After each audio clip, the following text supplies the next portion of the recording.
की शुरुआत भी हो चुकी है। कल से ही नहाय खाय से लोक आस्था के महापर्व की शुरुआत हुई और कल से शुरू हुआ ये छठ महापर्व 8 नवंबर तक चलेगा। आज 6 नवंबर को खरना रहेगा, फिर कल 7 नवंबर को संध्या अर्घ्य दिया जाएगा और 8 नवंबर को उषा अर्घ्य दिया जाएगा सूर्य को। आप सभी देशवासियों को भी छठ महापर्व की ढेर सारी हार्दिक शुभकामनाएं। बिहार, यूपी, दिल्ली वगैरह इन इलाकों में इस पर्व को बड़ी ही धूमधाम से मनाते हैं। चलिए आगे बढ़ते हैं खबरों में। देखिए आप, सुप्रीम कोर्ट का एक बड़ा फैसला, हर निजी संपत्ति को कब्जा नहीं कर सकती है सरकार। सुप्रीम कोर्ट ने अपना ही 46 साल पुराना फैसला पलटा और एक बड़ा आदेश सुनाया। निजी संपत्तियों के अधिग्रहण को लेकर सुप्रीम कोर्ट की तरफ से ये अहम फैसला सुनाया। कहा कि सरकार इन्हें नहीं ले सकती है। मतलब जो लोगों की प्राइवेट प्रॉपर्टी होती है, सरकार हर किसी प्रॉपर्टी पर अपना कब्जा नहीं जमा सकती है, अपना कोई प्रोजेक्ट शुरू नहीं कर सकती है। सुप्रीम कोर्ट ने कहा कि हर निजी संपत्ति कोई भौतिक संसाधन नहीं है, जबकि 1978 में सुप्रीम कोर्ट ने इसके उलट फैसला दिया था, जिसमें प्राइवेट प्रॉपर्टी पर भी सरकार का अधिकार बताया था। लेकिन अभी सुप्रीम कोर्ट ने अपना ही फैसला बदल दिया है। ये देख सकते हैं आप, ये फैसला सुनाते हुए सुप्रीम कोर्ट ने क्या 4 प्रमुख तर्क दिए। वहीं दोस्तों सुप्रीम कोर्ट ने मदरसा एक्ट पर भी एक बड़ा फैसला सुनाया और यूपी मदरसा एक्ट को वैध बताया। देश के 17 लाख से भी ज्यादा मदरसा स्टूडेंट के लिए एक राहत भरी खबर आई है। उन्हें सरकारी स्कूल नहीं भेजा जाएगा। हालांकि सुप्रीम कोर्ट ने यूपी सरकार के मदरसा एक्ट को बरकरार रखा,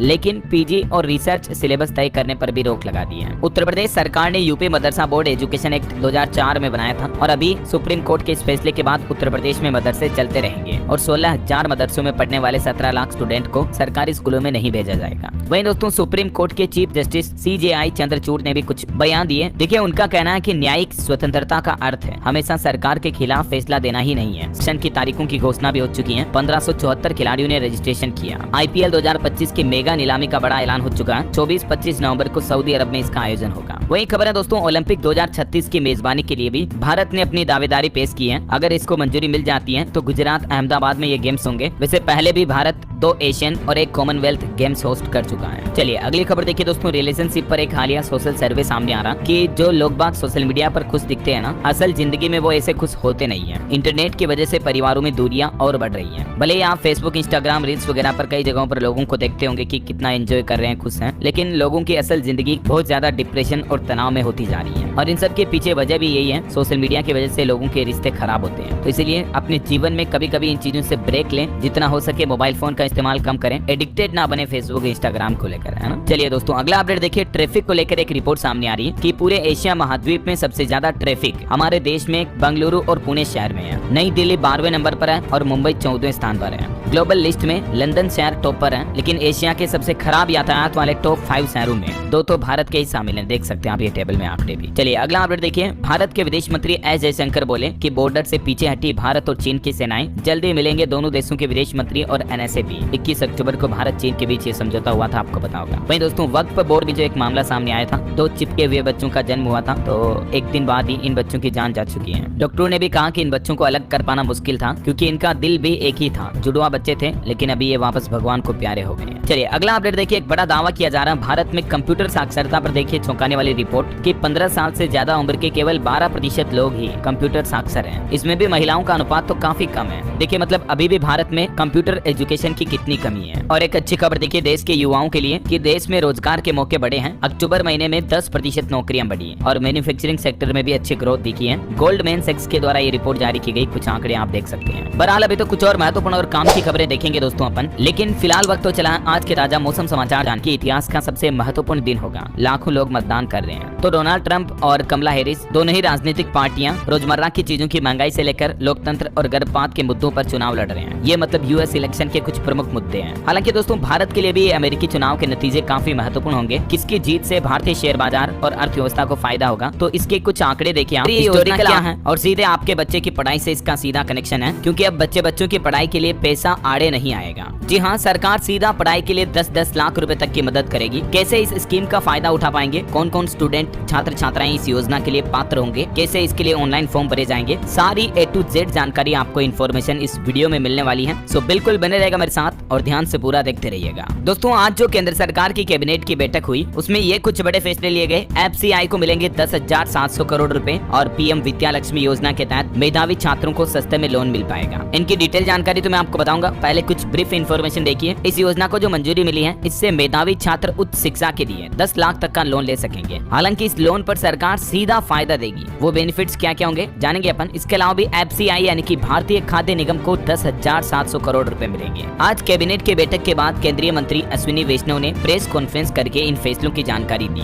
जिसमें सरकार का प्लान है कि हायर एजुकेशन के लोन पर 75% क्रेडिट गारंटी मिलेगी और इससे देश के 860 संस्थानों के 22 लाख से भी ज्यादा छात्रों को सीधा फायदा होने वाला है। क्योंकि दोस्तों ये जो PM विद्या लक्ष्मी योजना को सरकार ने मंजूरी दी है ना, इस योजना का मुख्य बेनिफिट यानी मुख्य फायदा यही होगा कि स्टूडेंट हायर एजुकेशन के लिए अगर कोई बड़े बड़े कोर्सेज करना चाहते हैं, IIT JEE वगैरह, तो इनके लिए 7.5 लाख रुपए तक के लोन पर भारत सरकार सीधा 75% क्रेडिट गारंटी देगी। मतलब समझ रहे हो, सरकार की गारंटी मिलेगी। यानी कि PM विद्या लक्ष्मी योजना में आपको बिना कोई गारंटर के सीधा 10 लाख रुपए तक का एजुकेशन लोन मिल जाएगा। यूजुअली यानी जनरली अपन बैंक से लोन लेते हैं तो कोई न कोई गारंटर होना चाहिए, तभी बैंक आपको लोन देता है, राइट। लेकिन ये जो एजुकेशन लोन मिलेगा आपको बैंकों से, इसके लिए सरकार खुद आपकी गारंटी देगी। अब इसके लिए कुछ नियम और शर्तें हैं, कुछ डिटेल इन्फॉर्मेशन देखिए आप। इस योजना में 10 लाख रुपए तक के लोन पर ब्याज में 3% की फ्लैट छूट मिलेगी। यानी कि बैंक की जो लोन इंटरेस्ट रेट होती है उसमें भी 3% छूट सरकार द्वारा दी जाएगी। किन स्टूडेंट को इस योजना का फायदा मिलेगा? जिन छात्रों के परिवार की सालाना आय 8 लाख रुपए तक है और किसी और सरकारी स्कॉलरशिप यानी कि छात्रवृत्ति स्कीम का लाभ अगर आप नहीं ले रहे हैं, तो आप PM विद्या लक्ष्मी योजना का लाभ ले पाएंगे। इस योजना के लिए सरकार ने फिलहाल 3600 करोड़ रुपए का बजट तय किया है और लक्ष्य है 7 लाख नए छात्रों को इस योजना का लाभ मिलेगा। PM नरेंद्र मोदी ने कैबिनेट बैठक के बाद ये ट्वीट भी किया, देख सकते हैं आप। A big boost to making education more accessible. The cabinet has approved the PM Vidya Lakshmi scheme to support youngsters with quality education. यानी देश के युवाओं को बेहतर एजुकेशन मिल सके और उसके लिए पैसे आड़े नहीं आए, पैसों की अड़चन ना आए। यही वजह है, मुख्य उद्देश्य है प्रधानमंत्री विद्या लक्ष्मी योजना को कैबिनेट से मंजूरी देने के पीछे। चलिए अब अपन देखते हैं दोस्तों इस योजना का ऑफिशियल पोर्टल क्या है और इसमें आप कैसे ऑनलाइन अप्लाई कर पाएंगे, मतलब स्टूडेंट इस योजना का फायदा कैसे ले पाएंगे, है ना। तो सबसे पहले आपको गूगल में जाना है। आपके मोबाइल में या कंप्यूटर में, लैपटॉप, टैबलेट, PC में कहीं पर भी गूगल सर्च में लिखो PM विद्या लक्ष्मी स्कीम, तो सबसे पहले लिंक मिलेगी आपको pmindia.gov.in। अभी यहाँ पर 4 घंटे पहले लेटेस्ट न्यूज अपडेट भी आ रहा है। जैसे आप इस लिंक पे क्लिक करोगे, यहाँ पर आप देख सकते हैं cabinet approved PM to meritorious student so that the financial constraint do not prevent any youth of India. यहाँ पर इस योजना के बारे में थोड़ी डिटेल जानकारी भी दी हुई है। राइट साइड के कॉर्नर में आपको एक लैंग्वेज ऑप्शन मिलेगा। यहाँ पर डिफॉल्ट जानकारी आपको इंग्लिश में मिलेगी। आप चाहे तो इसे हिंदी में भी कन्वर्ट करके पढ़ सकते हैं। आप अपने ब्राउजर में भी यहाँ पर ट्रांसलेट ऑप्शन भी जाके हिंदी में इसे कन्वर्ट कर सकते हैं। तो ये पूरी जानकारियों को केंद्र सरकार की तरफ से 310 करोड़ रुपए की अनुदान राशि जारी की गई आपदा राहत और विकास कार्यों के लिए। वहीं खबर है कि अब विदेश जाने से भी महंगा पड़ रहा है बिहार जाना, क्योंकि छठ पूजा के चलते हवाई यात्रा के दामों ने मानो आसमान से छू लिया है। क्योंकि एयरलाइन कंपनियां भी अभी त्योहारों के मौके का फायदा उठा रही हैं और फ्लाइट की टिकट काफी ज्यादा महंगी हो गई है।